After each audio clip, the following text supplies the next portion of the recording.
Assalamualaikum dan salam Sarawakku sayang. Buletin UKAS edisi tengah hari 31 Mac 2020 bersama saya Kerzarif Afindi.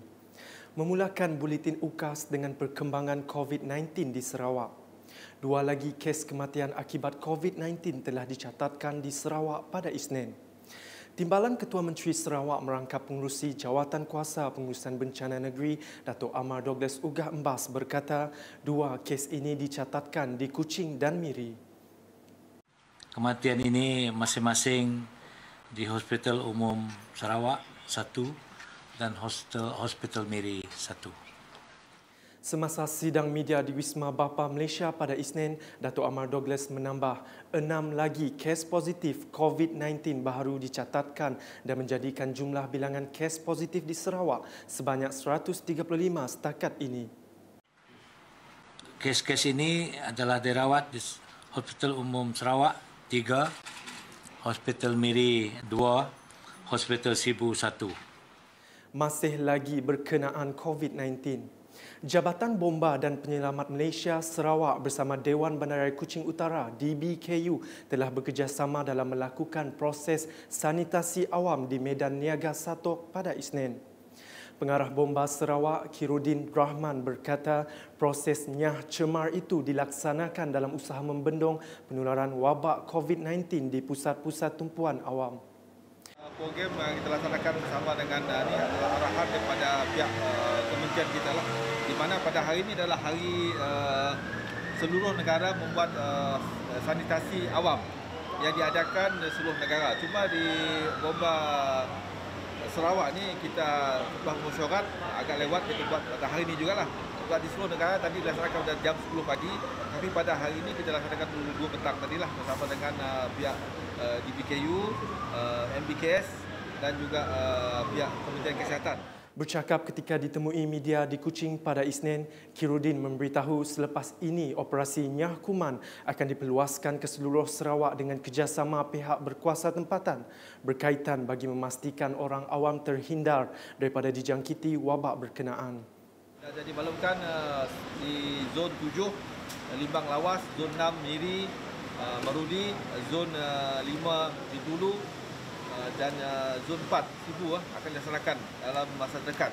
Kita nak laksanakan seluruh negeri Sarawak sebab kita faham Sarawak dan Semenanjung dia 12 negeri. Kita ada satu negeri je. Cuma 12 bahagian. Dan kita harap dengan ada pelaksanaan ini dan juga bantuan daripada sumbangan daripada pihak-pihak yang terlibat pertama kali dari segi bantuan cecair untuk nyah cemar ni. Sementara itu, pengarah DBKU Dr. Morshidi Ahmad berkata petugas DBKU sudah melakukan proses sanitasi di beberapa lokasi tumpuan awam sejak minggu lepas.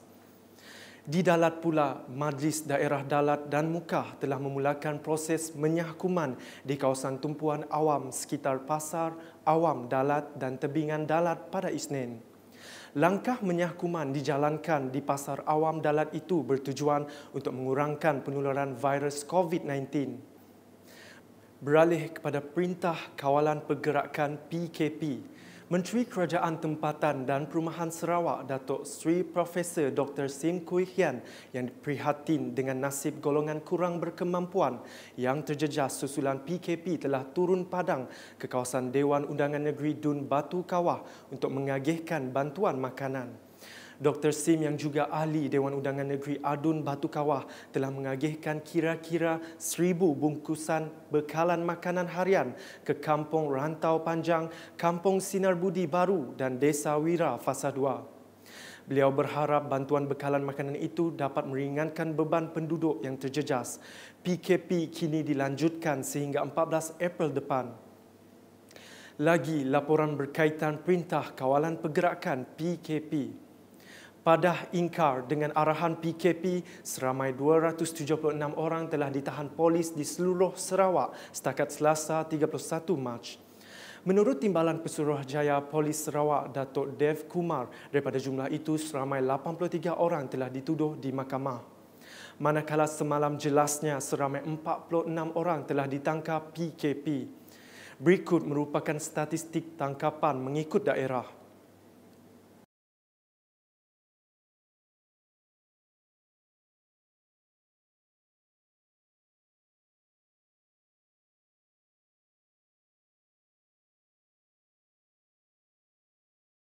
Berita seterusnya turut berkaitan Perintah Kawalan Pergerakan PKP.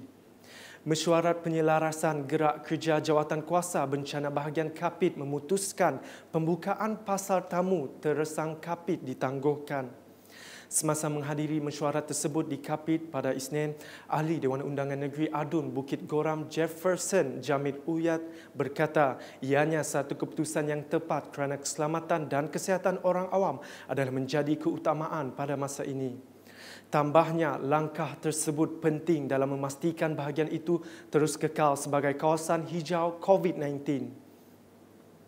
Sementara itu, di Daro dan Matu, orang ramai di daerah Daro dan Matu tidak perlu panik dengan kekurangan barangan makanan semasa tempoh Perintah Kawalan Pergerakan PKP. Ahli Dewan Undangan Negeri Adun Daro Safi'i Ahmad berkata, pada masa ini penduduk perlu mematuhi PKP dan isu kekurangan bekalan makanan tidak timbul di daerah itu.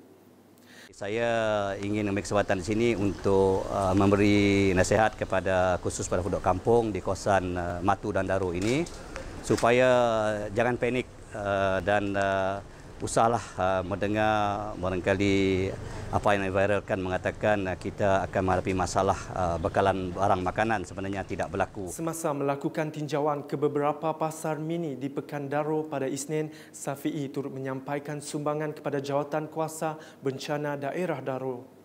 Laporan selanjutnya. Orang ramai yang ingin menderma dinasihati agar tidak memberi sumbangan terus kepada penerima, sebaliknya menyalurkan bantuan itu kepada Jabatan Kebajikan Masyarakat. Sehubungan itu, Jawatankuasa Pengurusan Bantuan dan Bencana Alam Daerah Sarike telah bermesyuarat pada Isnin untuk menderma keperluan kepada penduduk luar bandar sepanjang tempoh Perintah Kawalan Pergerakan PKP. Semasa mesyuarat, petugas-petugas dan semua pusat khidmat Adun juga dicadangkan bekerjasama supaya tidak berlakunya masalah penerima yang berulang. Sebelum mengakhiri buletin UKAS, saksikan usaha komuniti 3D printing dalam membantu hospital mencipta topeng muka 3D.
Sekian Buletin UKAS edisi tengah hari bersama saya Kerzarif Afindi dan kru penerbitan.